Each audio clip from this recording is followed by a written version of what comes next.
Your Holiness, we await and eager to listen to you. Thank you.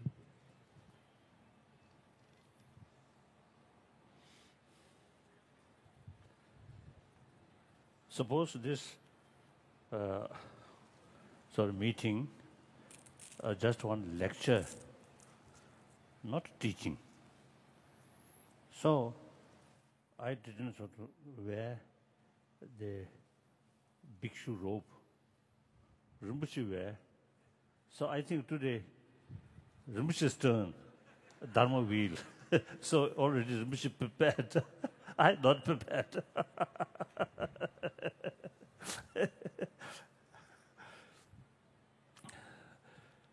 So in any way, I really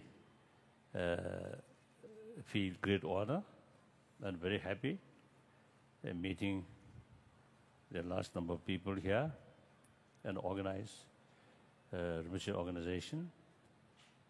And this small Singaporean, since many years, we know each other. And particularly when I, as a transit short stop at Singapore airport, she always very, very helpful. So since we know each other, so she, I think, no hesitation to some sort of exaggeration about my greatness. Thank you. Thank you.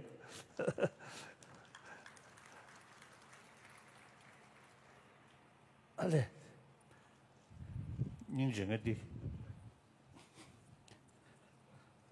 my old long-time friend,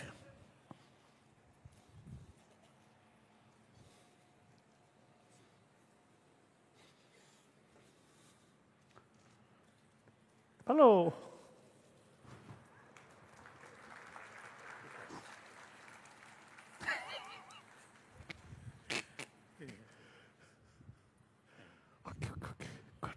God, thank you for being here with us. Thank you. Thank you. Sorry, we came a bit. No. It is my duty receiving one long-time friend and a foreign secretary. He always showing genuine sort of feeling, genuine concern. So I very much appreciate.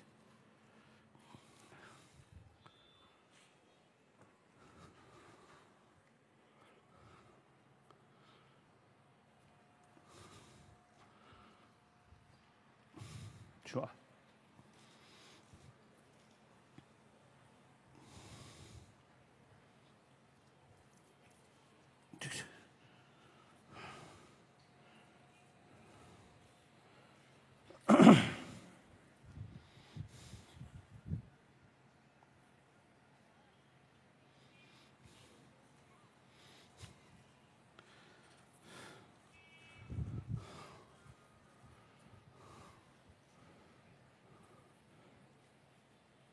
This kind of public meeting, this third time, second time, third time, I think third time. Second. Oh.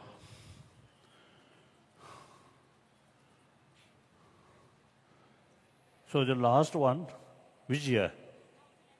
Huh? 2004. 4.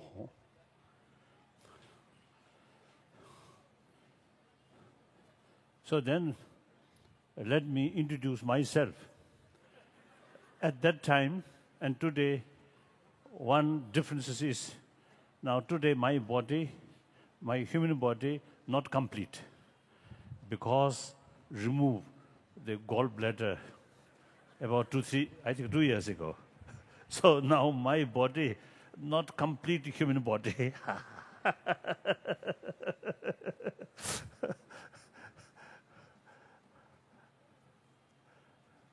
And again, I think I want to argue with my friend, the event on my life not I can not sort of my own sort of control. This surgery of the gallbladder, I do not want that. So I think at least around 15 years, I just say wait and put all my hope to Tibetan medicine.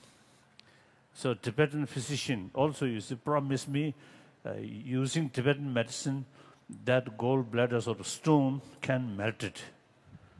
So I put hope on that. I think after 15 years, that hope is empty hope. So I always teasing my Tibetan physician. You put me empty hope last 15 years. anyway, so that is surgery, not according to my wish, but circumstances, you see, they brought, there is no other choice, but I have to remove through surgery like that. So in any way, basically my health, very good. So now here,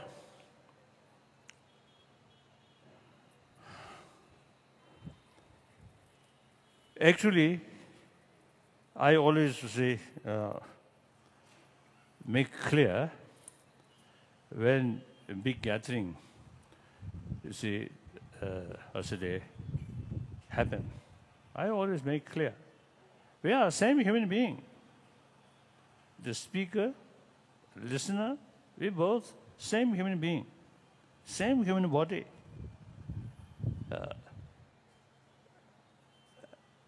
So, emotionally, mentally, physically, we are same human being.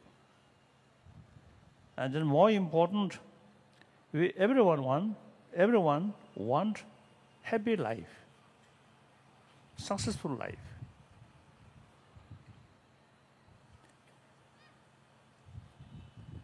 And most important, everyone have the right to achieve happy life. There is no differences, absolutely same. Then from the Buddhist viewpoint, particularly the Sanskrit tradition's viewpoint, everybody have Buddha nature. So long consciousness and different level of consciousness there, innermost or subtle consciousness. And it is ultimate reality that usually we call Buddha nature. So the ultimate seed of Buddha, or Buddhahood, is that subtle consciousness. So that all sentient beings who have the experience of sort of knowing that consciousness there. That consciousness, subtle consciousness, is the basis of all grosser level of consciousness. Obviously, in our daily life, now like this moment, we are experiencing or active our grosser level of consciousness, including sensorial consciousness, very active. I can see, I can hear, I can smell, I can taste, I can touch. So the five sensorial sort of consciousness, very active. Each sort of sensorial sort of consciousness, behind the mental consciousness. So the sensorial level of consciousness, I think generally speaking, no ability to judge. So when we see something, hear something, then, oh, this is good, this is something. And sometimes we remember, oh, once I heard that. That's the sixth mental sort of work.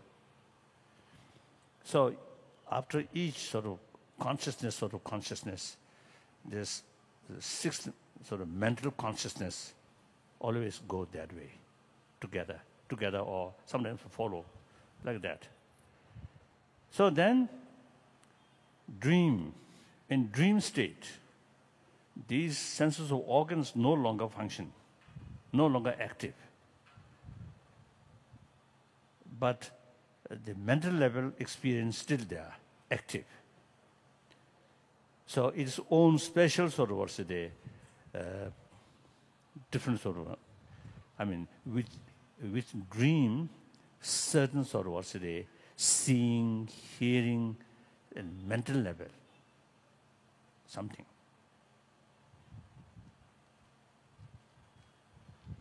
Ngombe shung, sanjebe shung nala, suglia, cheji kijibe suksa shekduwa.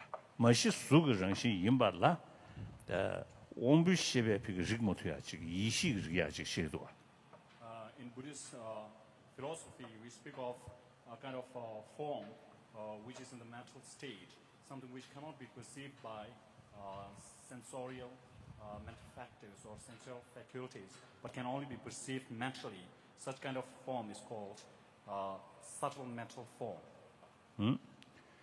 So within that, also you see there are differences.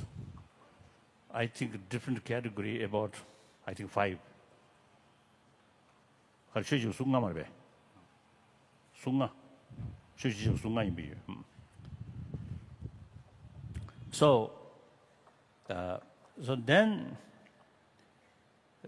another level of consciousness, deep sleep without dreaming, without dream, another level of consciousness. So, according to our daily sort of experience, we already sort of notice there are different levels of consciousness. So all these consciousness, the different level of consciousness, on the basis of subtle sort of consciousness, subtle consciousness continuously there.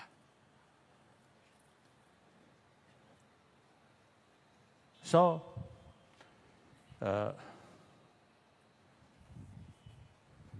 we all have the seed of Buddha or Tathagata Garbha.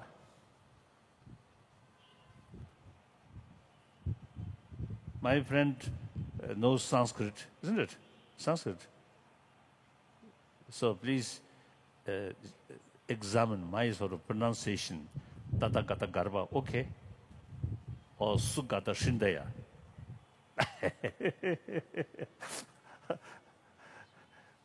So the Sanskrit word is Buddha nature, Buddha seed. So we all same. We all have the same potential to become Buddha.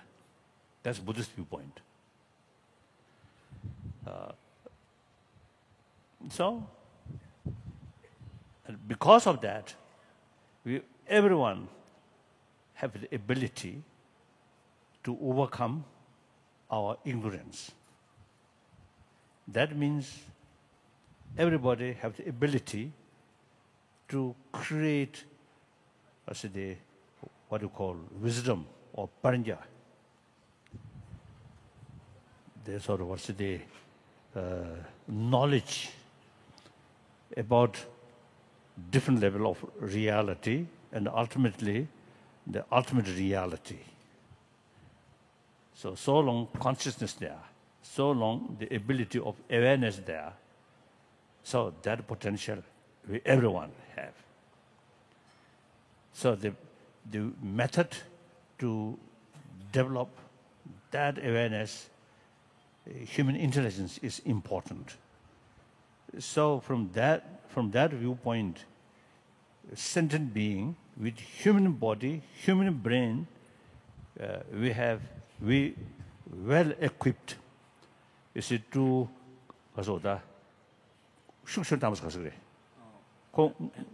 number seven.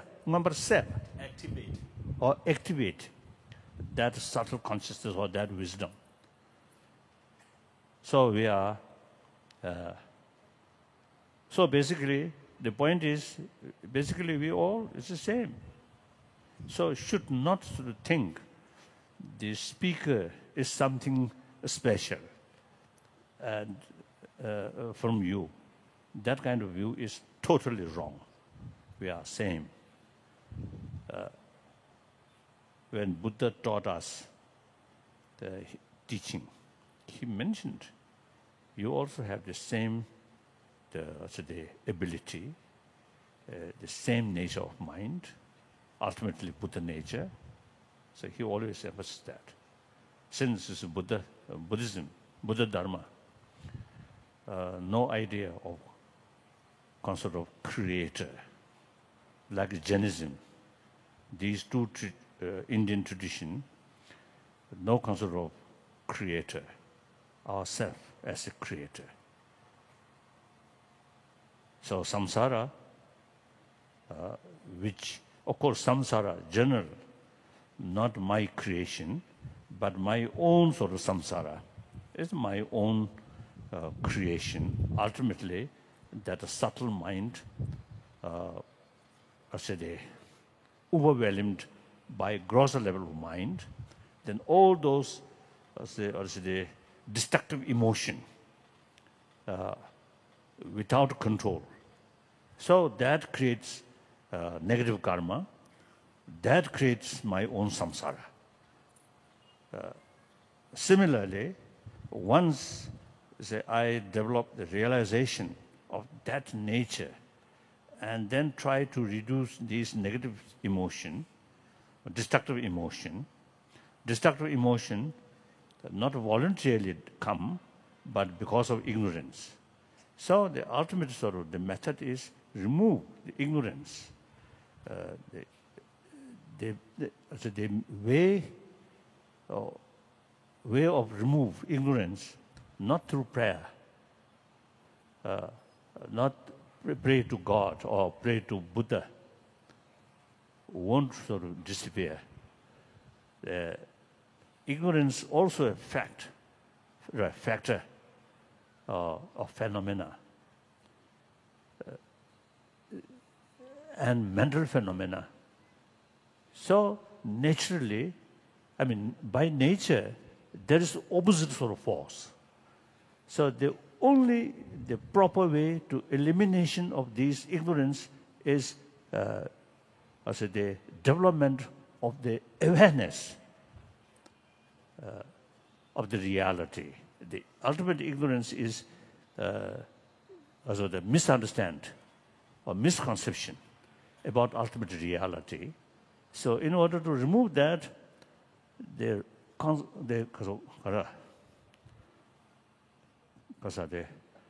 right awareness about the reality.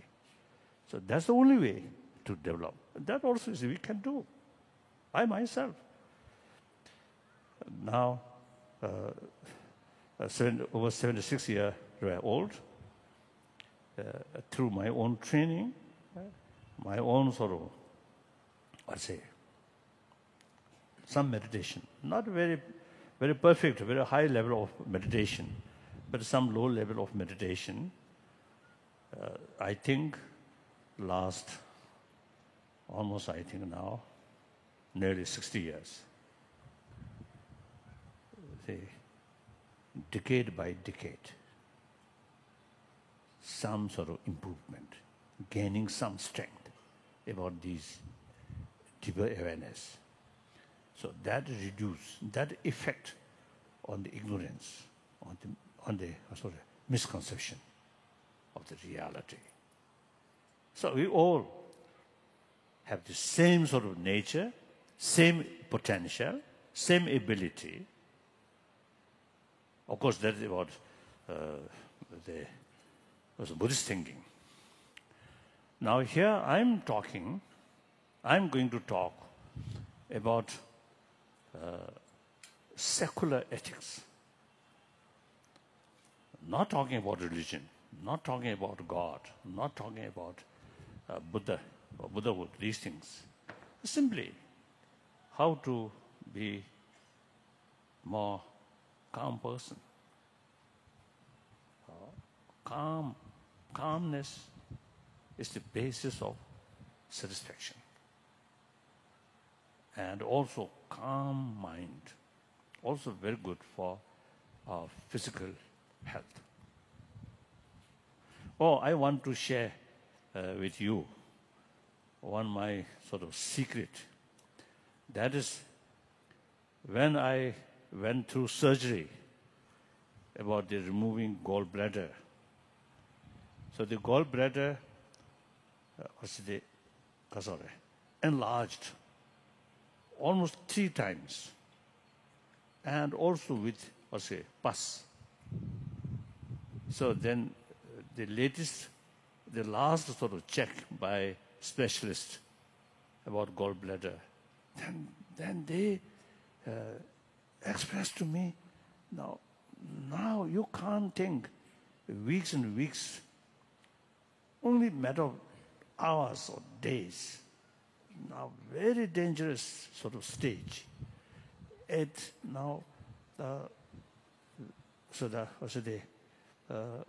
every danger to explode. If that's case, if such things happen, then very dangerous. Then I immediately went to the hospital, the Gangaram hospital, and then the next day is the surgery. So usually those healthy body, even 15, 20 minutes, they can also complete. They can they can finish. But my case, 2 hours. The surgeon, very specialist, very experienced. The Dr. Choppy, very, very sort of experienced. So quite serious, the surgery, quite serious.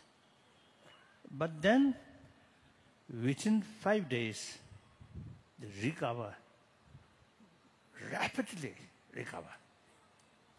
And then within 1 week, there's some things was put here, also they remove, and everything, then okay, become normal.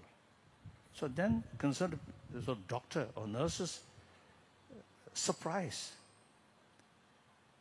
The speed sort of recovery, they're a little bit surprised on my age. Speedy recovery. Speedy recovery. So of course I have nothing special, but I convinced then my mental state quite calm. Even on the bed, the surgery, I feel okay. Some teasing, some of the nurses, some of the doctors, like that. Then of course, after Kaza, Shime. Anesthesia. After that, of course, no feeling. But till that, I smiling, and you see some cases teasing. If they made little mistake, then I always teasing like that. So I think 5 days in the hospital. So within a short period, those nurses, who take care of me, we become very close friend.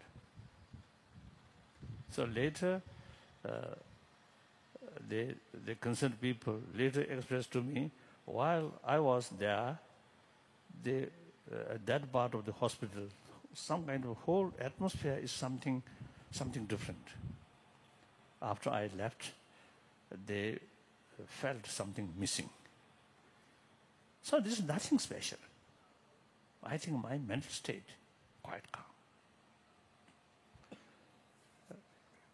So that much from my own experience, I can tell you, you can train your mind. Through that way, you can bring inner peace. Not through prayer, but through training, but through awareness. So whenever I meet with people or public talk, I always stress material values, of course, very important, but there is a limitation. So it is absolutely wrong to seek deep satisfaction from material values, from money, from power, from fame. It's wrong. Ultimate source of satisfaction, ultimate source of happiness within ourselves, on mental level. That you should know. So material development, important. Without money, you cannot lead your life properly. We need. But if we put all our hope on matter, on material value, then your life will be miserable life. Some my friend, businessman, sometimes I teasing some my friend, oh, you are a slave of money. They are very busy for money. And for money, lie, cheating. Because money brings jealousy, extreme competitive, negative competitive sort of feeling. As soon as jealousy comes, the genuine openness, genuine trust reduce once you develop some kind of feeling of jealousy. Even with your, as a long-time friend, long-time sort of even parent or brother, sisters, if jealousy develop, then emotionally you become little distance. Then eventually distrust, and you have to speak hypocritical way. That destroy trust. Without trust, friendship cannot develop. Without a friend, we social as a social animal, without human affection, no matter you are billionaire, you are president of powerful nation, you will not be happy. Even remain as a beggar with companions where trust, friendship, materially poor, but mentally very rich, very happy. So that I always share with people, because now the sort of modern time, everybody, you see, they rushing, making money. And we believe if you have money, all problem can solve. That's wrong. Money important, but at the same time, there's no point to neglect about our inner values. That's very important. How many Tibetans here? The people Lama Jonda ya, Papa. They grow though. That how you have Papa? Today. Today. Me Papa. Oh. Oh yeah.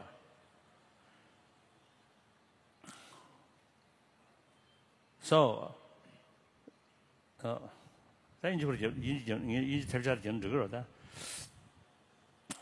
so nowadays, we Tibetan say now, also you see that more and more Tibetan now really worship money, particularly dollar. I openly, you see, sort of expressing, you know, our way of approach regarding Tibetan problem, not seeking separation. Because Tibet materially very backward. Tibetan also loves money. Tibetan also is want modernized Tibet. So one reason, several hundred Tibetan illegally immigrant to Europe, some of the European countries, and also Canada and America. These illegal sort of immigrants, not for seeking spirituality, but seeking dollar. So we also want modernize and more material development. So in that case, remain within the People's Republic of China. We get much benefit, provided our main concern is preservation of Tibetan culture, Tibetan spirituality. As far as Buddhism is concerned, now I've found really Tibetan Buddha Dharma, which directly come from Nalanda tradition, because Shanta Rakshita himself went to Tibet on the invitation of Tibetan emperor, 8th century or 8th or 9th century, I think late and early, I think 9th century maybe. So, pure Nalanda tradition, including Buddhist logic. That complete form of Buddha Dharma available only in Tibetan tradition. Very clear. So that not only Tibetan treasure, but we can say world treasure. So preserve that, not only interest for 6 million Tibetan people, but also the millions of young Chinese and also the many other people, of course. So therefore, we want to preserve that. So that I usually call middle way. So now here I'm talking, I'm teaching Tibetan. Sometimes I also see, because joking. We Tibetan, usually you see they recite the sacred mantra of our Lokiti Shora. Om Mani Padme Hum, Om Mani Padme Hum, Om Mani Padme Hum. That mantra. So sometimes we a little bit hurry, and we also see the sound looks like Om Mani, Om Mani, Om Mani, Om Mani, like that. So that also the sound looks like money, money, money, money, money, that. I think that's true expression of Tibetan. We want dollar, we want money, money, money, money, money, money, that. So, young Indian, also you see the more attraction about external sort of development. And there is danger to neglect about your own 1,000-year-old Indian treasure, your treasure. Be careful. Unless, you see, at the young age, and also the environment, you see, sometimes, you see, brings certain sort of interest, only money. And these sort of material values, which gives you some satisfaction through sensorial experiences. Like sports, eye consciousness. Music, ear consciousness, smell, taste, these things, again, through sensorial consciousness, you get some satisfaction. So that kind of satisfaction completely relying on external matters. So when these external facilities not there, then you really feel boring. Sometimes I feel some of the tourists, some old people, there's sufficient money, but they cannot sort of spend days on sort of, thinking some inner, values. Because their whole life relying on a consciousness, certain sort of satisfaction, which produced by sensorial level.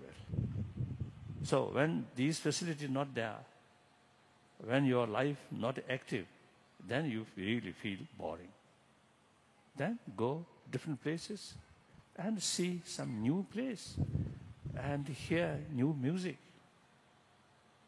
That's the only source of satisfaction. That's quite a pity.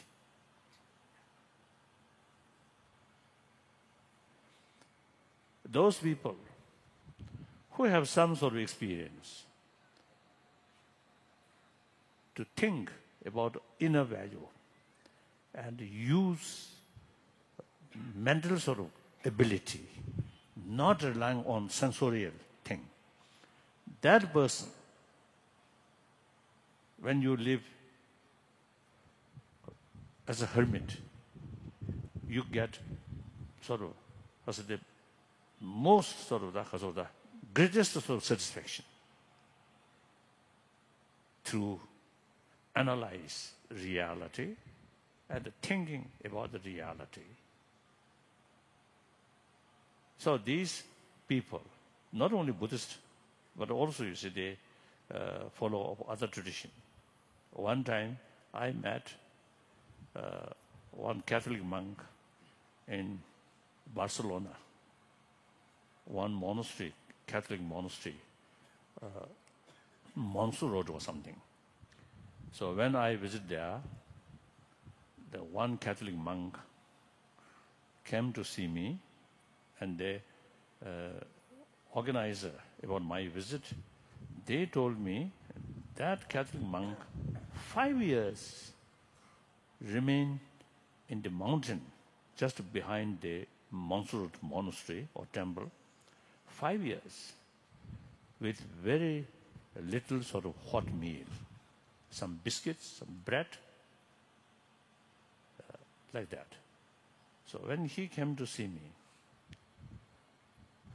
I already, because they informed me, so I already developed some kind of genuine respect and appreciation. Then I asked him, I was told you spent 5 years in the mountain like hermit. What kind of practice? I asked him. His answer is meditation of compassion. When he answered that, in his eye, some special sort of expression. So, different religious tradition, different philosophy. Some say there's God, creator. Some say no God. Doesn't matter. That's a philosophical sort of field. And according different individual mental disposition, different way of approach is necessary. It doesn't matter. But the important is the real aim, real goal. Purpose. So all these different religious traditions, so they have the same potential to increasing our practice of love, compassion, forgiveness, these things. So such person spent 5 years, and also among Tibetan, also among sort of the Hindu practitioner, years, remain very isolated place. Their whole life, not sleep, but you see some meditation, some thinking. Through that way, they seek deeper satisfaction through meditation. So no need relying on external factors like that. So we Tibetan, I want to tell, we Tibetan, you see, we have rich cultural heritage and very sophisticated Nalanda philosophy, Nalanda view. So it is really worthwhile to think more these things. Then your life become fuller. Like that. So in any way,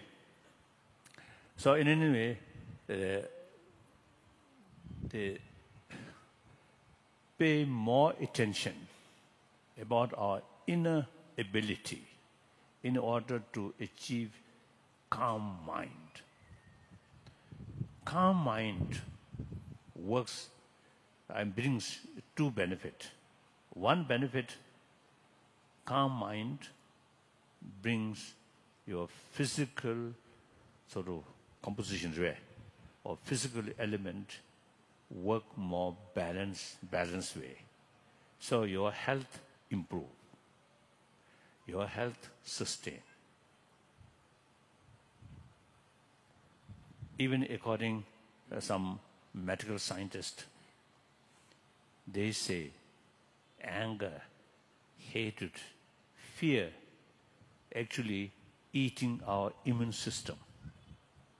Whereas meditate on compassion brings blood pressure reduce, stress reduce. Some university in America, Emory University in Atlanta, last few years they carry some experiment. And also, Kasa, Stanford University also have now serious program. And Wisconsin University also carry some serious sort of program, research these sort of mental state and how much sort of benefit to our health. So recently I was in, last year I visited all these 3 universities and some sort of talk with scientists.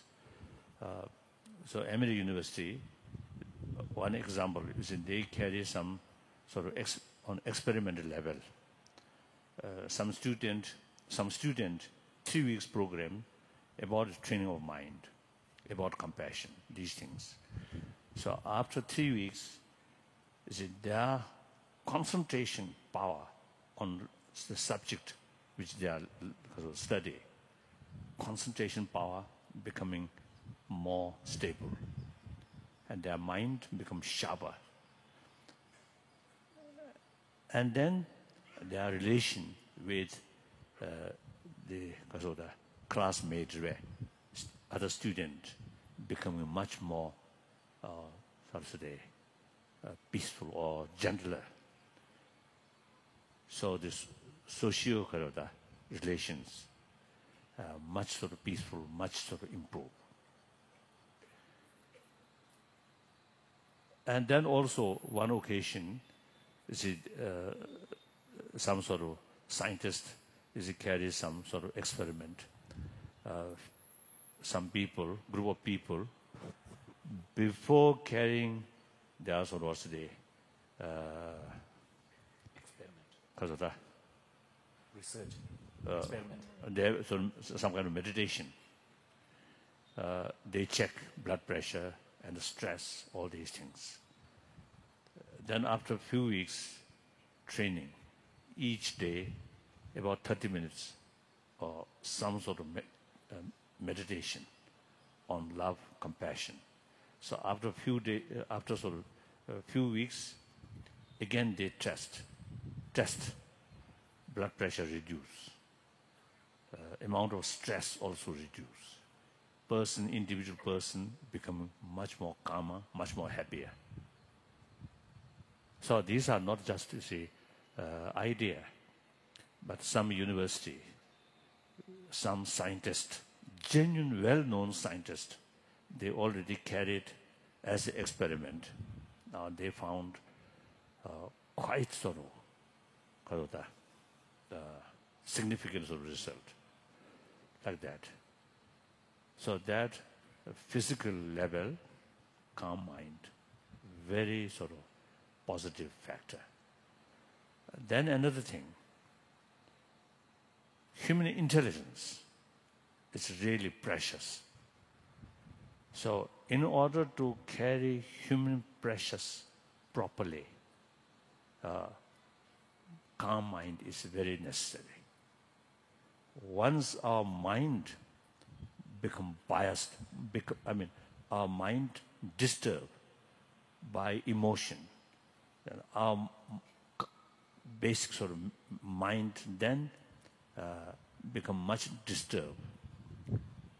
Then these negative emotion develop. Then our whole sort of view become biased. we cannot sort of see the reality objectively.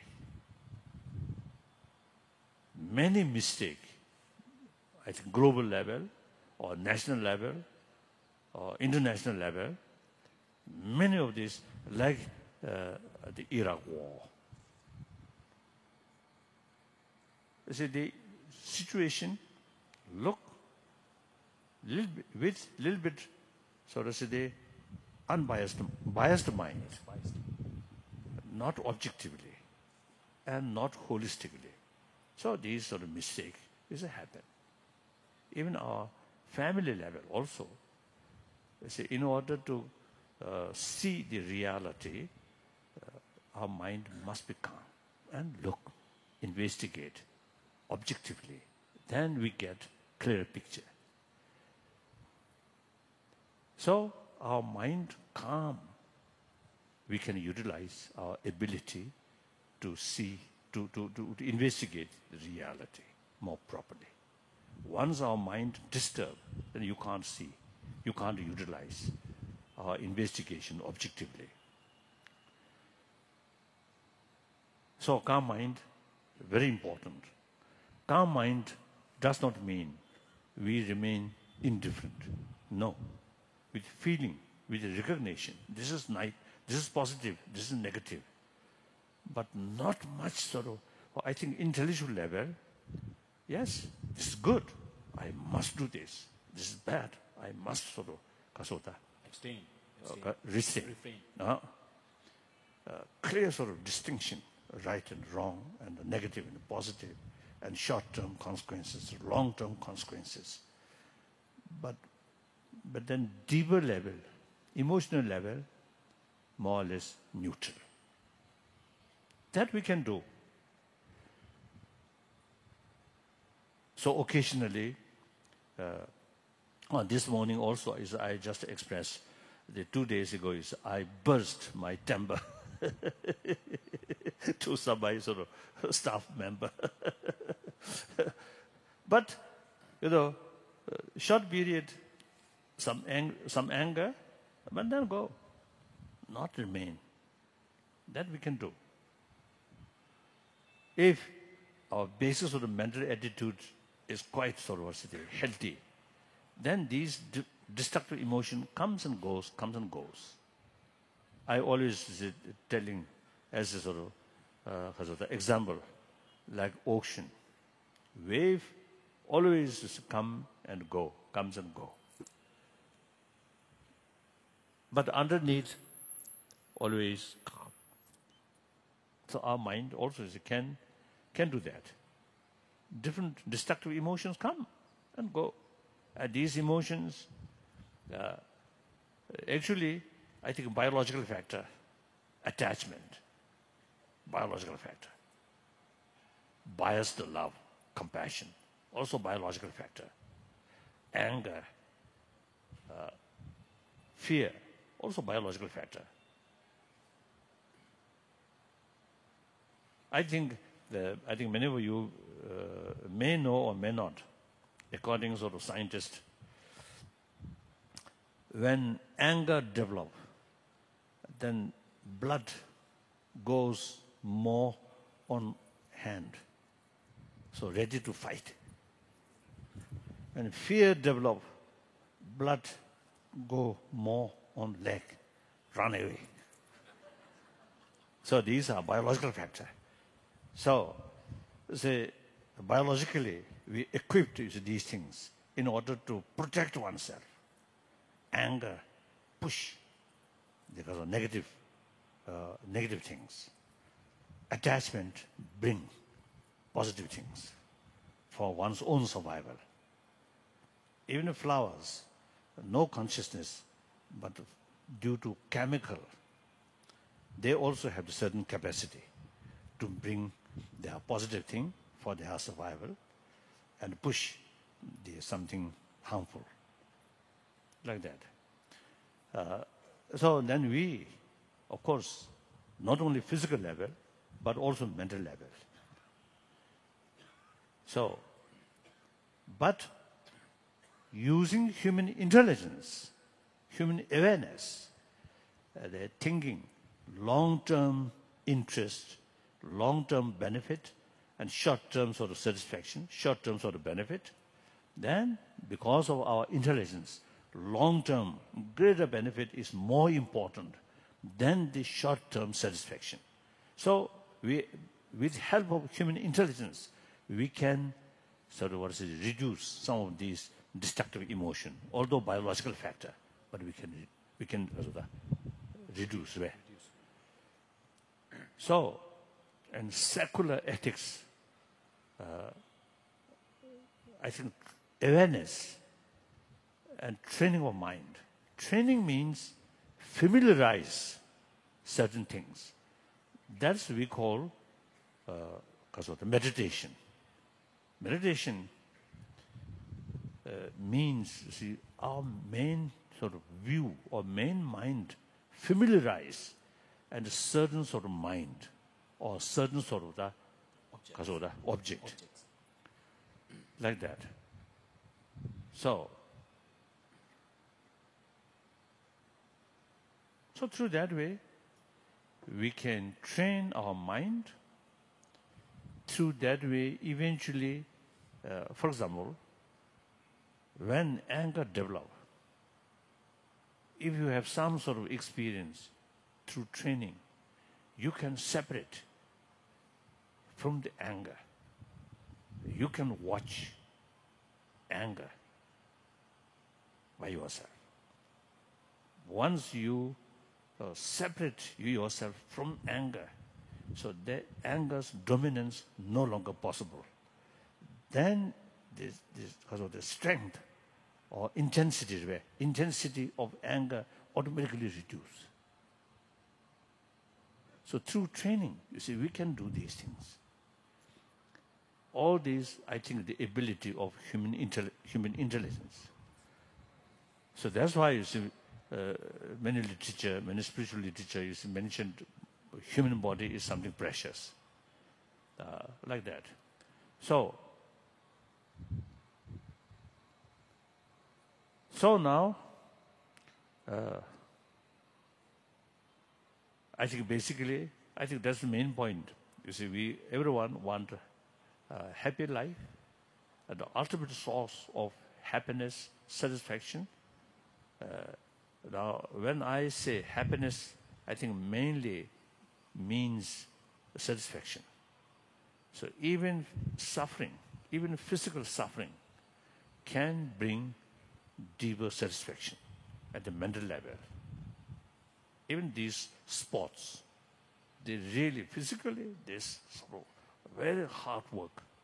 Sometimes it's difficult, but that brings tremendous satisfaction on mental level. So satisfaction and suffering, not the opposite way. Right? So here, happiness not necessarily sort of pleasant experience, but happiness mainly here, satisfaction. So happy life or satisfactory life, ultimate source is within ourselves. That please should know that. So pay more attention about our inner quality, inner value. Even you want to harm someone, the method should be realistic. In order to carry realistic method, you see, your mind must be calm. Then your approach to hit your neighbor who always create a problem for you, then your hit really hit effectively.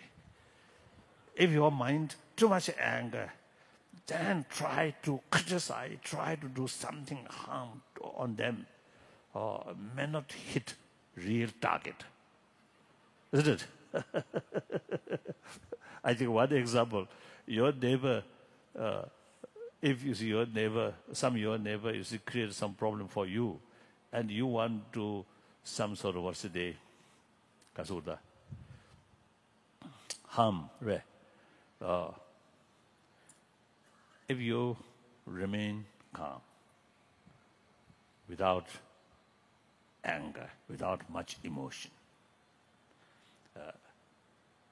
Your sort of attitude still remain very pleasant attitude. So your friend continuously come and even increase. More visitors come. Then your neighbor feel more worry. Other hand, because of some trouble due to your neighbor, if you lost your because of the peace of mind, and you always sort of irritate and bad mood, then visitor certainly will reduce. Then eventually you feel some uncomfortable, some illness or some uncomfortable. So doctor, you have to call one doctor. Then your neighbor really feel happy.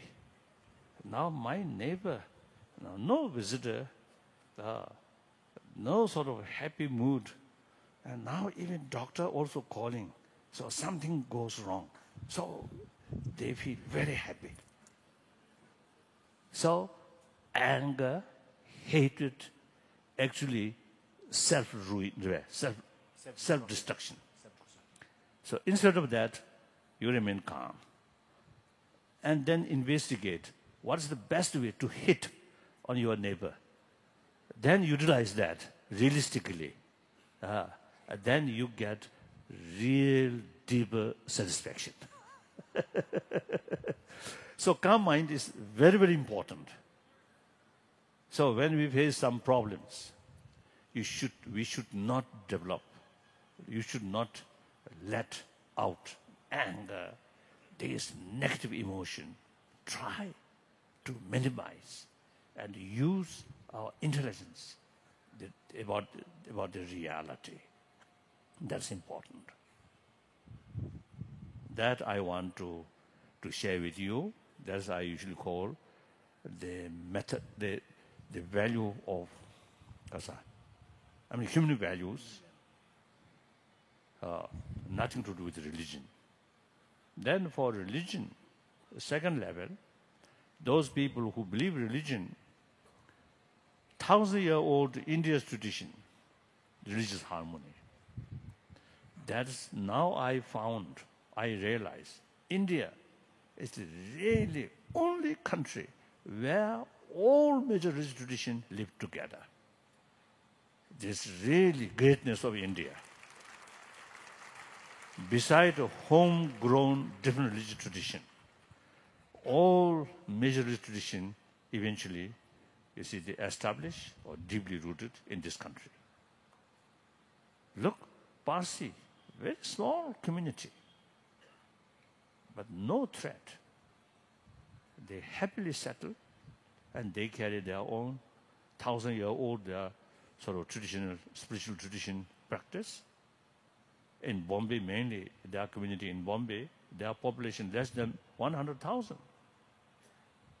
But they not only maintain their own faith, their own tradition, but also from their community, they made really significant sort of contribution for national sort of work.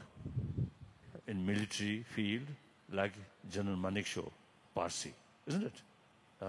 In the economy field, like Tata, I think Parsi community. So very small community, but they happily settle here. So, of course, about this billion population, some mischievous people, always possible. But overall, India, I think 1,000 years, the religious harmony kept alive. So this is very, very important. This is really your treasure. Then your sort of the ahimsa concept. Now really, I think this country,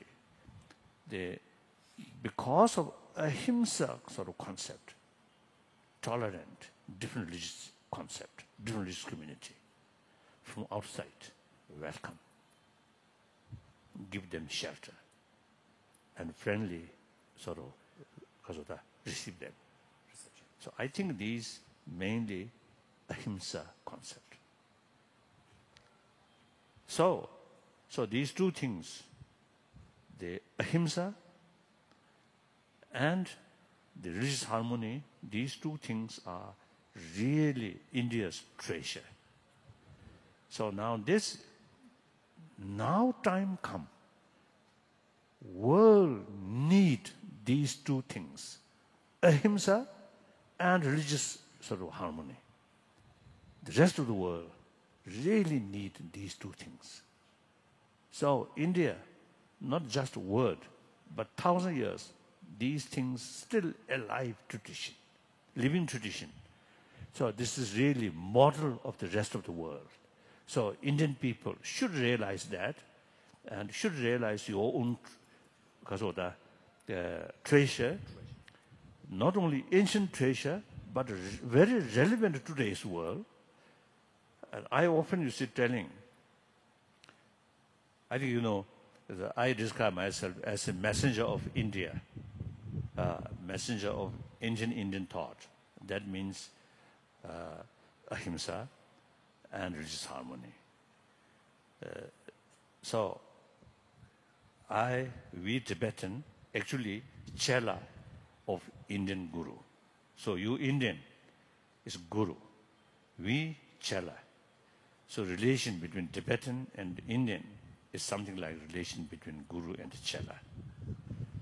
And I also is telling my Indian friend, we not only just a chela, but a reliable chela. Reason is the Nalanda tradition. Last several centuries, is a lot of destruction or damage. And in any way, ups and downs, too much ups and downs, Buddhist tradition in this country, their own land. But during this period, we Tibetan, as your chela, kept this tradition up to now, intactly. So that, I think, sufficient reason to say we are reliable chela of Indian Guru. Okay. So now, meantime, I also, now appealing my Indian sort of gurus, and particularly when I gathered the swamis and some sort of religious leaders like Rishikeshi or some Hardwar, this area, I appealing.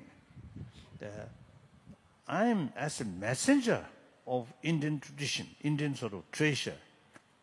So messenger's level, I sort of make my every effort to propagate these things. So now my guru should take more active role promoting these values, ahimsa and religious harmony.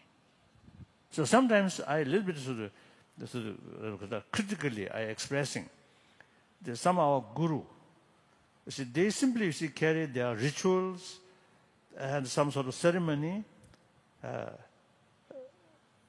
and fail to bring these values to public, make relevance, these treasures relevant to our day-to-day life.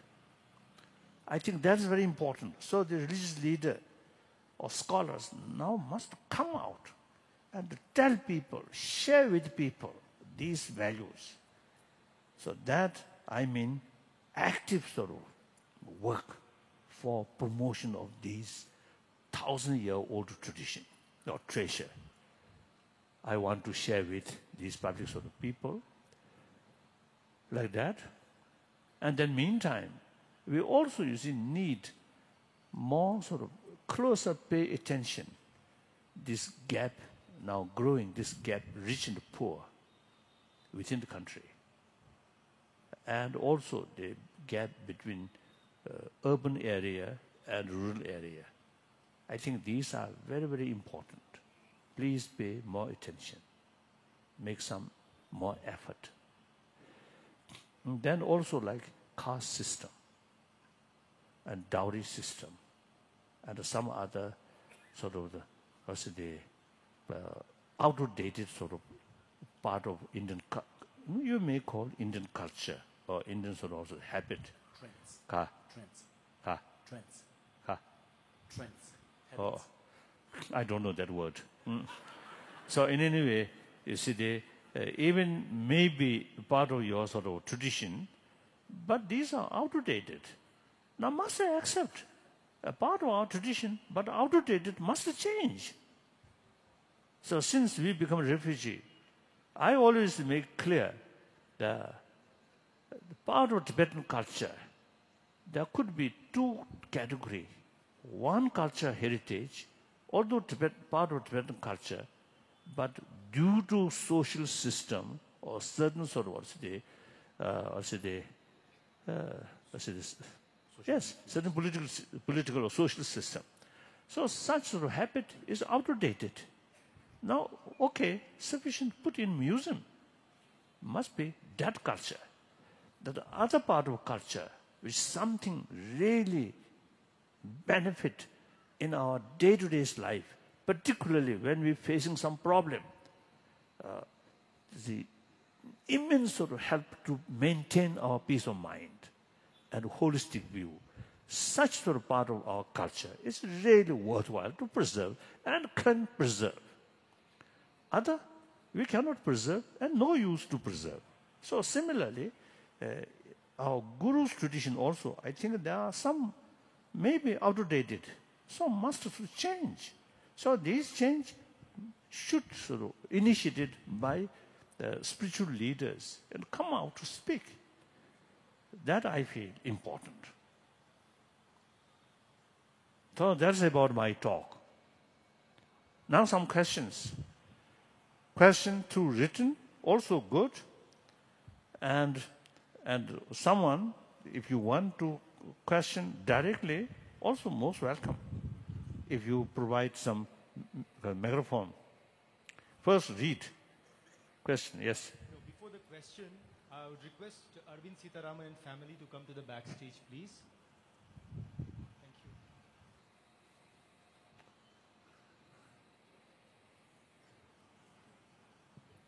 you. Your Holiness, I have the questions and Yes, answers here. good. So, Your Holiness, attachments attachments are bad, but human relationships are good. How to reconcile this contradiction? Oh, no contradiction.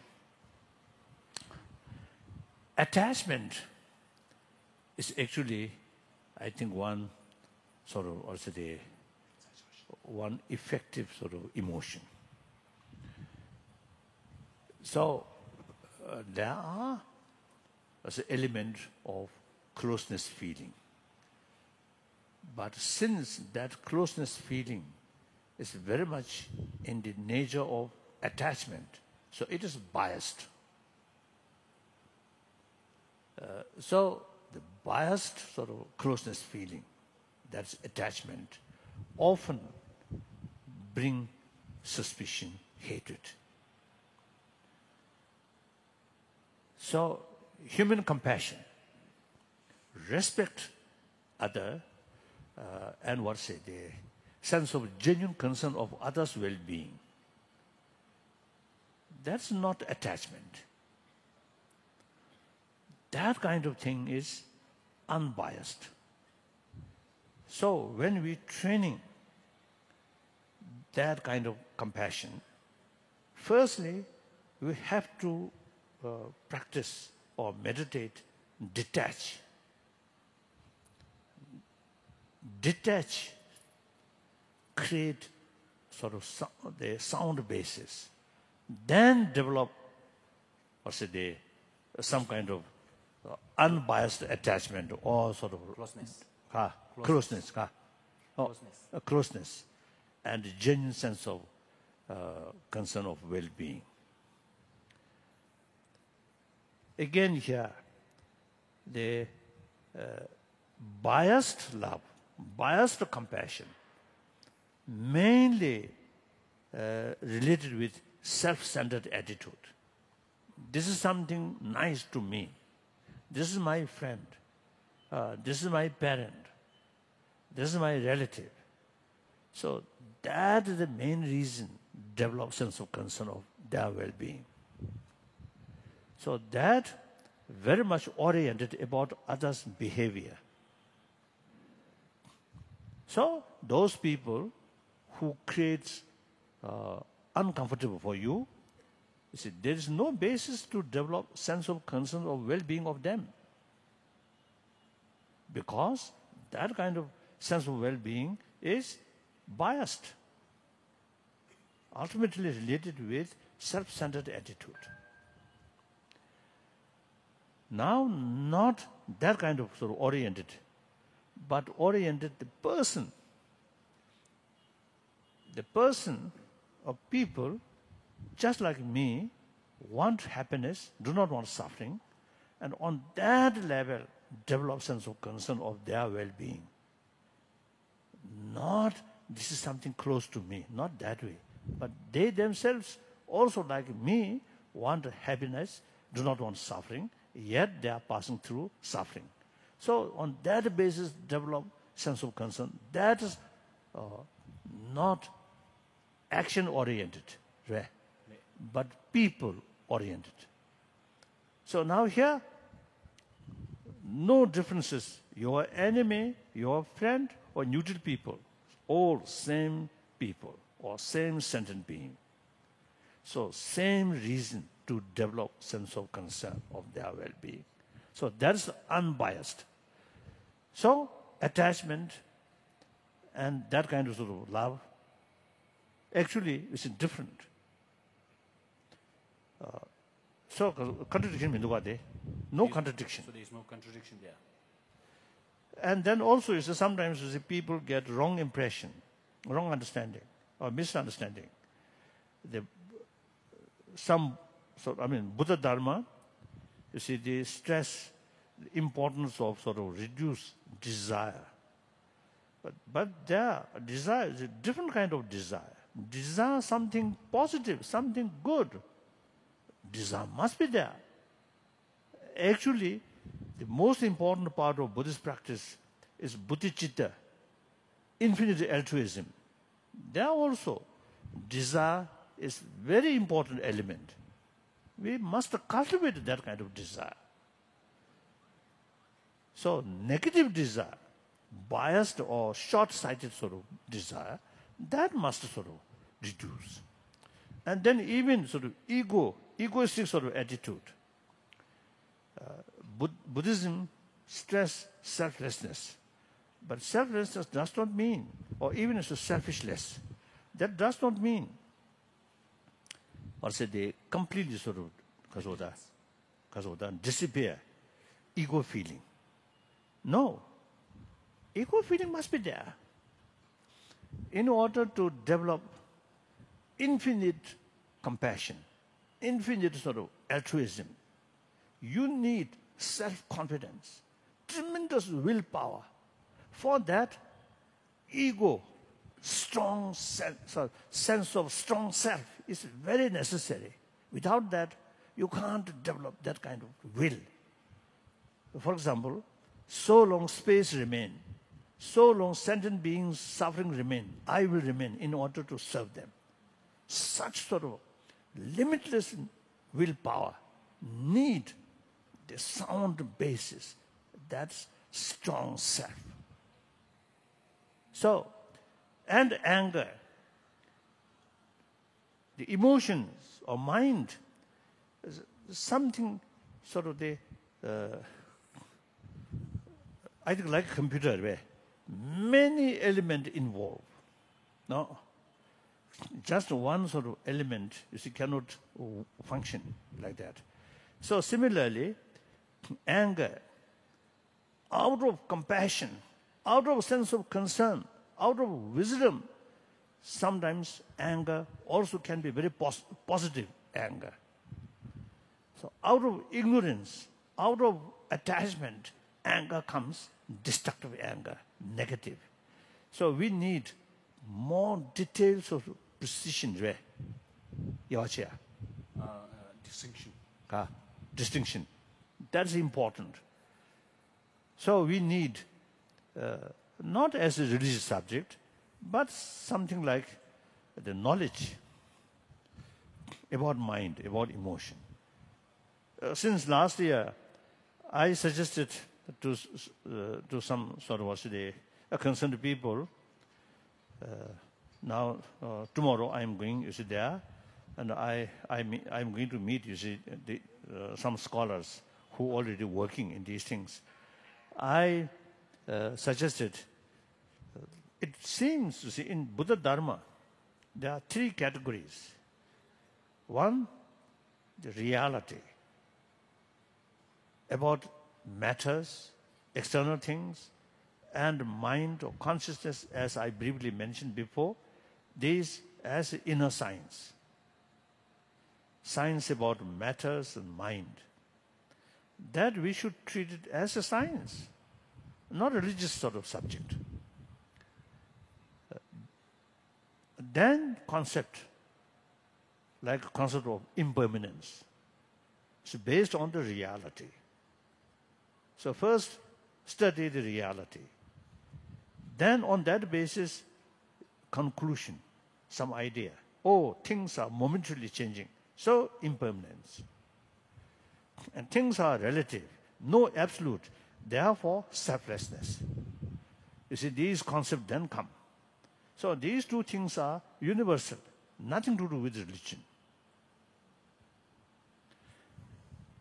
Then after that, religion. Now how to train is our mind, and including some sort of rituals or these things, or vows or these things. That's religion, religious side. So obviously there are three categories: science, concept or philosophy, and religion. So now we are working, you see, so these three things separately. Religion for Buddhist, but science, which come from Buddhist literature and Buddhist philosophy, some, of course, directly related with religion, but some just, you see, the universal sort of view. So these should be universal, as a sort of academic sort of academic subject. So usually I introduce these, the great master of Nalanda, like Nagarjuna, Aryadeva, and Arya Asanga, and these, see, I introduce for Buddhist. Of course, these are Buddhist master of Nalanda. But in academic level, we can describe these are professors of Nalanda University. Academician. You see, their work, like Nagarjuna's work, always reasoning, not form of prayer. No. Always reasoning. That's why Nalanda tradition, like Dignath, Dharmakirti, and then Shantarakshita, who visit Tibet and passed away in Tibet. He himself, great logician. So then Tibetans themselves also, even eventually, you see, develop great logicians among Tibetans. I think very rare among Chinese Buddhists, because no translation of these important Buddhist logic, of a text of Buddhist logic, like Dignath's work, Dharmakirti work, or Shantarakshita's work, like that. So these are simply academic thing. If you use for religion, yes, good. But we can treat them separately as an academic subject, like that. What is the matter? Well, how this explanation come? Contradiction. I forget now. Oh, contradiction. or contradiction. So, you see, we need study or fuller knowledge about mental system, world of mind. I think very important. Now, as I mentioned earlier, so some scientists now really paying more attention to learn and mapping these different emotions. Next question. In the path to spiritual awareness, how do we act towards other people around us who are doing harm in the society? Where to find compassion for those who are wicked? Harmful for the society, Samarbe. Harmful for the society, then that is quite serious. So out of genuine sense of sort of compassion, sense of concern of well-being, not only society, but also the perpetrators. Perpetrator. Purely sense of concern of their well-being, in long-term well-being, we need appropriate sort of countermeasure to stop. That is very necessary. So, in the name of sort of altruism, whatever they do, something, even very harmful for the society, just you remain because of the neutral or indifferent, it's wrong. I very clearly mentioned one of Bodhisattva's sort of precept. Something going to harm other or going to carry some activities actually long-term harmful, if you have some ability to stop that, if you do not, that's one fault. So once we take Bodhisattva vow, the 18 main precept and 46 minor precept. One of the 46 minor precept is if you have the ability to stop wrongdoing, in fact that you didn't is wrong. You must take appropriate counter action to stop that. Not out of anger, but out of compassion, out of karuna, like that. Next question. His Holiness, Your Holiness, is it selfish to remain happy in the times when the whole world is in turmoil and in troubled times? Is it not human to plunge into troubled times and try to set it right?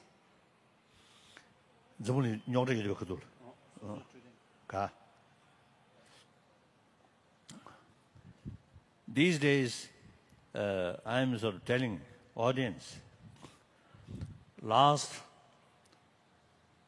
I think at least 3,000 years, or 3,000 to 4,000 years, people, human beings, put our hope on prayer, pray to God, pray to Lord,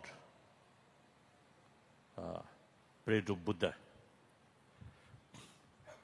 Then last 2 centuries, around 2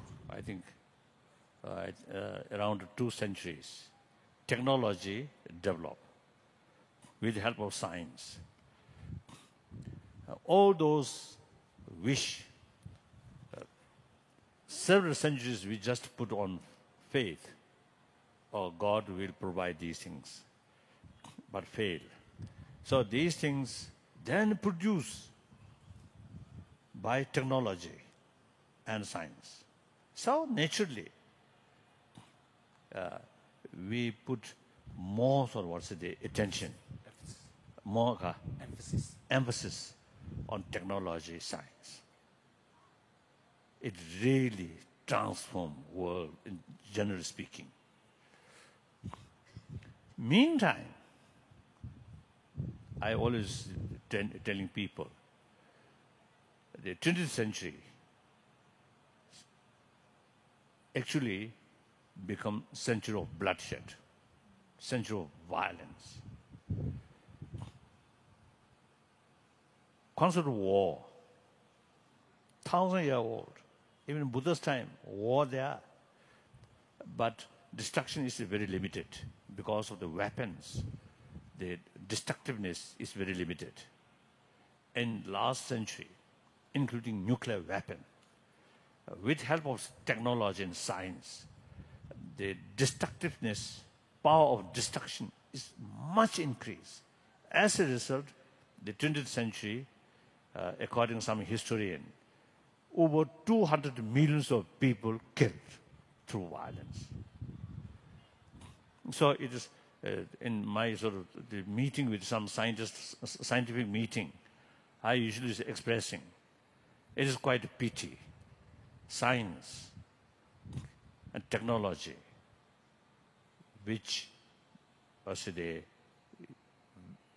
think, what do I say, a human brilliant mind or intelligence, because of the innovated way. Innovated. Wonderful. But some of them becoming destructive forces, bring more suffering, more fear, more distress. So it is quite pity. So now the field of science should pay more attention about moral ethics in order to utilize scientific knowledge for construction, not destruction. So last now, I think later part of 20th century, including among the scientists, and also the ordinary people, and wealthier people, began to feel the limitation of material value. So they turn towards inner values or spirituality. So things are changing. Now, for example, China, people from China, in early period, deliberately try or deliberately destroy religious faith and describe any religion as an opium. And then, now recently, since the opening of the economy openness, liberalization in economy field, now the material development values, especially in coast area, really is transformed greatly. But recently, I noticed one article. You see, they mentioned one university in China surveyed how many Buddhists in China. According to their survey, about 300 millions of people now showing, following Buddha Dharma. So these things, clear indication, people now eventually experience limitation of material value. So turn towards spiritual value. So this, I think, the overall sort of picture.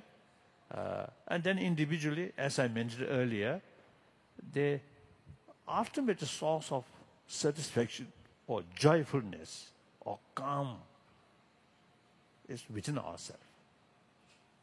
So now some well-reliable scientists also now telling us the inner value is ultimately most important part. So many people, many philosophers, many thinkers feel or realize now under the sort of material, beautiful material development underneath some kind of moral crisis is happening. So therefore, once we realize the deeper value, that's the only way to turn the world becoming more calm, more compassionate world. So I usually describe the 20th century becomes century of bloodshed, century of violence. Now this century, 21st century, should be century of dialogue. That means problem there, remain there. So long we human being with smart brain, some kind of different opinion, some kind of different interest always there. So these are the potentially cause of problem. So when we face these things, instead of solving through using force, not that kind of response, but how to solve these differences through dialogue. So we must develop the willpower whenever we face some problem, how to solve this through dialogue. Dialogue means I think both sides win.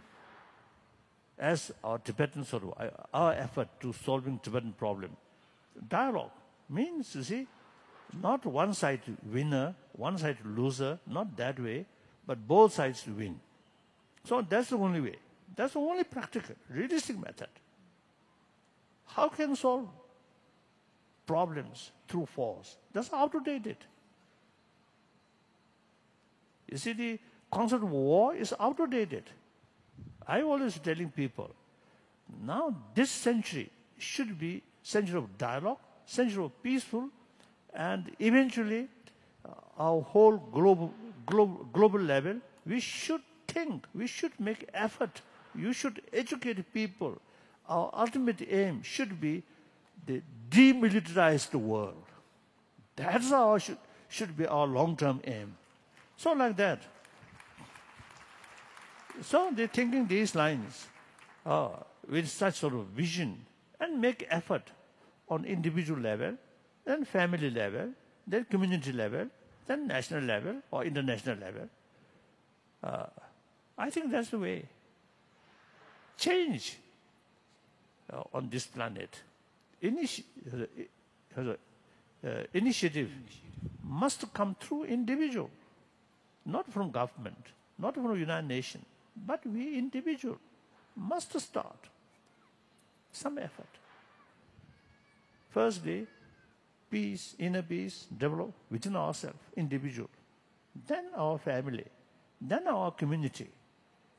Once one family, whenever they face some problems, not forcing each other, but dialogue, try to solve through non-violent way. Then 10 families, 100 families, 1,000 families, we can extend like that. So I think a Mexican friend, one time they told me they are trying to some kind of zone of peace within their own sort of community. Firstly, you see, 10 family, then 100 family. Within that sort of area, if some conflict about to come, immediately try to solve through non-violent way. So they call zone of peace, their own sort of limited area. So these are really, I think, the practical sort of contribution to create. Through prayer, peace. Recently I was in Hiroshima. Some Nobel laureates there. And actually they make voice the free nuclear weapon world like that. So the last day we have some sort of more formal or ceremonial way. Many Japanese there and Nobel laureates and some different sort of big companies and the local sort of mayors and these things, these people there. Then the other Nobel laureate also spoke the action is important, then my turn, I express the world peace, free nuclear world, never materialized through prayer, only through action. So we must work hard. The individual prayer, very useful. But for community, for world, prayer will not bring our goal. And then last year, at Patna, the President Chief Minister, he re-elected the President of the Chief Minister. He invited me to open ceremony on Bihara in Patna. I went there. Then he, at the function, he mentioned, due to Buddha's blessing, Bihar state rapidly progressed. He mentioned that. Then my turn. Of course, I know Chief Minister quite well, so I responded to him. If due to Buddha's blessing, Bihar state, the rapid prosperity, then Bihar state much earlier must progress, must develop, because Buddha's blessing always there. But the reality, Buddha's blessing entirely depends on able chief minister's hand. So that means, you see, prayer, without limitation, just wishful thinking. But act. The India's tradition, law of karma. Karma means action. So everything, you see, due to karma, due to its own causes, conditions. So among the cause, karma, action. So the action is really very, very important. Sometimes we religious people also talk too much, little action.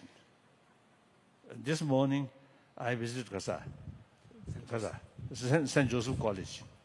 I really praised the Christian brothers sisters really made the greatest contribution regarding education on this whole world. Buddhist monk, very little. Recently, the Ramakrishna mission now really making effort for education. Otherwise, it's very, very few. Only Christian people, Christian brothers sisters, really made tremendous sort of contribution regarding education and health. So some many years ago, I think in 40 years ago, one time group of sort of the senior monk, Tibetan monk, I suggested, look, Christian brothers sisters, you see, really dedicated well-being of public, their education, and mainly in the field of education and health. We Buddhist monks, nuns, now must follow our Christian brothers, sisters sort of pattern. 40 years ago, like that. So, this is the truth. People who make conflictory So it's a change ultimately depend on individual. So should not think when we see full of problem, then you feel some kind of helplessness. Should not think that way. Firstly, you yourself, out of awareness, pay more attention about inner value. Then share with your own family member, your own neighbor, families, like that. I think that's the way. Yes? Your Holiness, regardless of what religion we belong to, please enlighten us with a method for peace of mind in everyday life.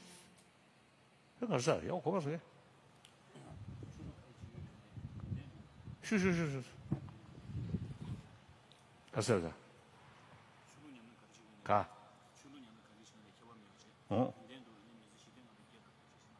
가. No. all major religious traditions, same potential, utilized in different method or different way of approach. For example, concept of creator. From the viewpoint of a non-theistic religion, then that is contradictory philosophy.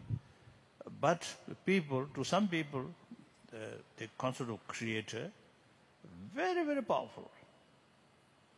Look, Mother Teresa and her follower, they're really dedicated people. All these strength come from Christian faith. And as I mentioned earlier, I have a lot of sort of Christian friends who really practice very sincerely about love, compassion, out of their tremendous faith to God. And also among the Muslim also. So now, I want to share with you, on many occasions I was telling, the concept of one truth, one religion, and concept of several truth and several religion. These two things apparently contradiction. But, you see, in the terms of the society, plural, then concept of one truth, one religion is not relevant. Concept of several truth, several religion is relevant. One individual level, concept of one truth, one religion is very relevant. So, for example, I myself, I am Buddhist. Sometimes I also describe I am staunch Buddhist. That means I study all these great masters of Nalanda who argue with other sort of philosophical view, including creator, a lot of sort of argument, and put a lot of sort of contradictions. So I study these things. So therefore, I describe myself as a strong Buddhist. But at the same time, I really sort of respect or admire and appreciation of the contribution of these other world major religious traditions. 1,000 years to millions of people, they really brought inner peace, values, moral principle, like that. So sufficient reason to respect them. And different contradictory philosophy is necessary for humanity. Now, within the follower of Buddha, because of Buddha, because of different mental disposition, Buddha, you see, taught different contradictory philosophy to his follower. Because there is big different mental disposition, different mental disposition.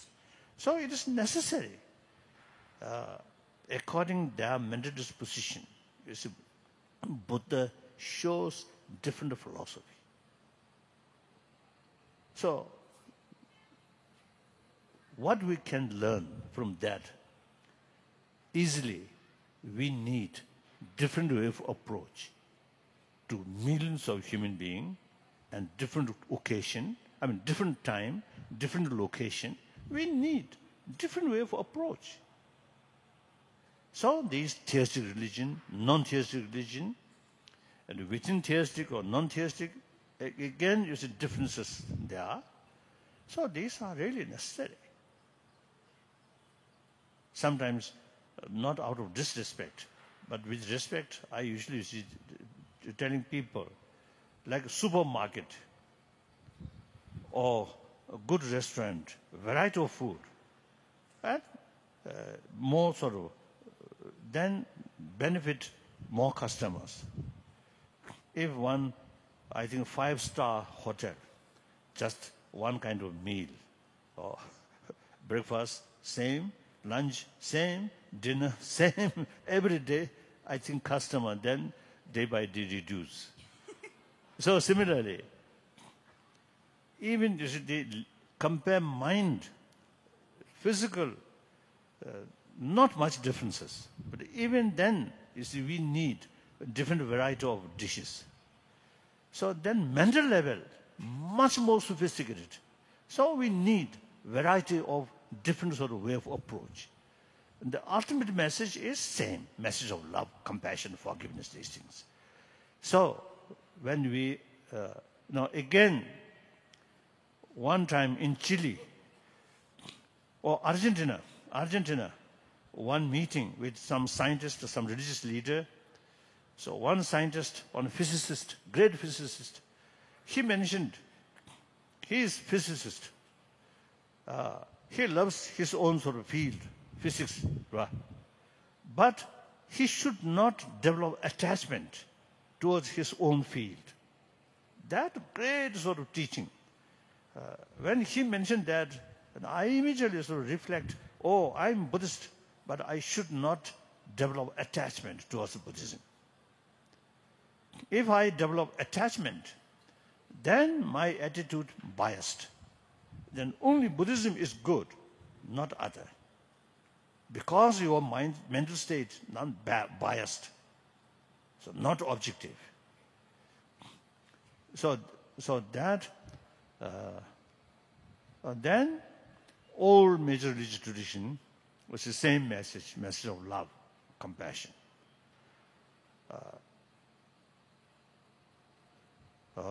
Reason different, but main message is same. And with that, tolerance, forgiveness, and self-discipline, and contentment. These things almost exactly same. Of course, there may be different sort of presentation because of different philosophical background. Otherwise, it's the same message, same practice. Like that. So then common practice of love, compassion. On top of that, as I mentioned earlier, in the secular way to promote these things. There I usually use three reasons. One, our common experience. We all come from our mother. We all have the experience, tremendous affection from our mother. So in our blood, the appreciation of affection is there. So till our death, affection, surrounded by affection, you really get inner peace. So, firstly, you yourself show other affection. Then others' response also usually is come that way. If you remain self-centered attitude, extreme self-centered attitude, there are no differences about sort of suffering, about other sort of the problems, and how can you expect some affection from other? First, you must extend your affection to other. Then response from other come. So that's our common experience. Then common sense. If you look, your neighbor, where more compassionate atmosphere, much happier. The home or family were often full of jealousy, full of sort of competition within the member of the family, no peace, no harmony, no friendship. That's our common sense. Then latest scientific finding. More compassionate mind, your body much healthier. So recently, some our meeting with scientists, the slogan, healthy mind, healthy body. So, very helpful, you see, to realize importance of mental health for physical health, like that. So there are a variety of methods. Secular way to promote, then on theistic religious way, or non-theistic religious way, like that. And then main thing, I think these eventually should include in education curriculum, in education system. Education is universal. So, not touching religion, but secular way, like India's constitution, secular basis. According to the reality of this country, so many religions. If the constitution based on faith, then what faith? There are a lot of complications. So secular. Secular does not mean disrespect of religion, but respect all religions and also respect non-believers. Mr. Advani, of course I know many years. So one occasion, he told me one of the reasons the democratic system success here, this country, is 1,000-year-old India's tradition.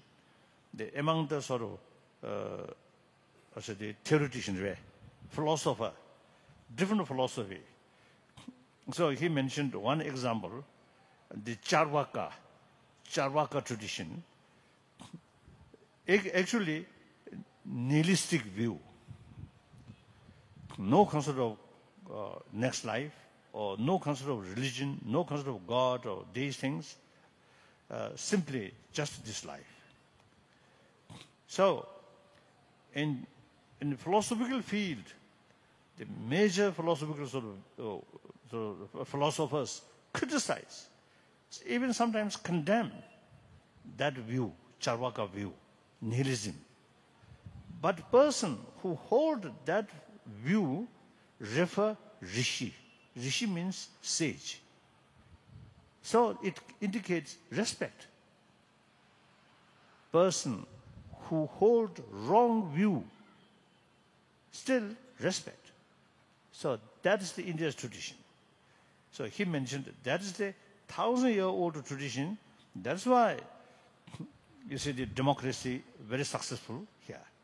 He mentioned, I think that's wonderful. So attachment, one's own tradition, our attitude become biased. Remain calm or open. That's very important. Now, next question.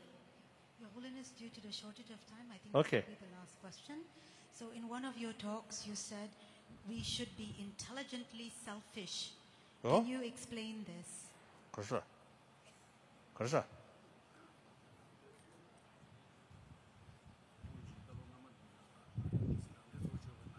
가.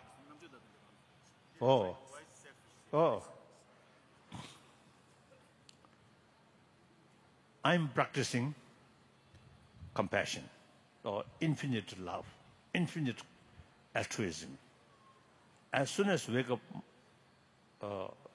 from sort of the sleep, I remember Buddha's teaching, greatness of his teaching, infinite love. And a concept of emptiness.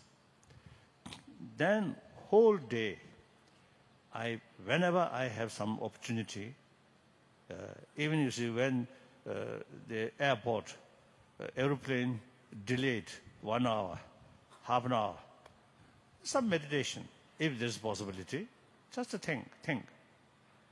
And aeroplane also, you see the other passenger, walla, talk like that. I always do some meditation.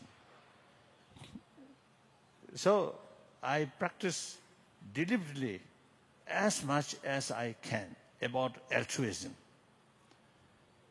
That practice may not bring some benefit to other directly, but immense benefit to myself. So that I call wise selfish. That ordinary people, you see, extreme self-centered, then bully other, cheating other, lying other, hypocritical expression. Finally, you lose. So that's foolish, selfish. Clear? And also those, I think, wise sort of businessmen, unless you spend something, you cannot get because of the more benefit or because of profit. You must spend more, then you get more profit. So like that. So mentally. And again, when 2008 crisis happened, after 10th March, I developed similar sort of anxiety and sense of helplessness, which I experienced 1959 10th March. But then I visualized, the next few weeks, I visualized those troublemaker imagination. I visualize them, and then one practice, they take and give. Take means their fear, their anxiety, their anger, their suspicion, take oneself, and then give my sort of love and compassion and forgiveness, give them through imagination. Take and give sort of practice. Of course, it won't help the real problem, but immense help maintain my peace of mind. So like that, these are think about others' well-being. Result, you get maximum benefit. So that's why I often use it telling, why selfish? Everybody, you see, the feeling of I is there. So self-cherishing always there. It is necessary. It is right. But the way to take care of oneself with wisdom. So that's why they use human intelligence maximum way, then you get conviction. That conviction eventually transforms our emotion. So like that. And then also you see tremendous faith to God. And whenever you face some people who usually you get some irritation, then think, image of God, that person, image of God. One time in Jerusalem, our meeting, one Jewish teacher, he told our meeting, one occasion he told in his class, his student, some Palestinians is also there, so he told them, when you face some sort of people, like Israeli checkposts or guard, these things, you should remember them, image of God. So after some time, some student then expressed to him, after they learned his sort of the advice, they implement that, so that immense benefit when they passing through checkpost, usually you get some irritation. But think this Israeli soldier as God, the image of God, that immense sort of help to reduce mental irritation. So that also is a tremendous sort of helpful, like that. So whether theistic religion or non-theistic religion, and then also is some time ago, I think several years ago, I met Father Griffith Griffith. Griffiths. Like looks Sadhu. I think you may know. No, okay. So one time I met. Of course, I know from India. Several times I met. One time in Australia I met him, and I asked him, why is it Christian, regarding Christianity, why is it you do not accept the next life, rebirth, and previous life? He mentioned the reason, this very life created by God. So that's really very, very powerful. This very life created by God directly, that develop tremendous sort of feeling of intimacy with God. Then description of God is infinite love, compassion. No religion mentioned our God is full of anger. Nobody said that. God always described infinite love.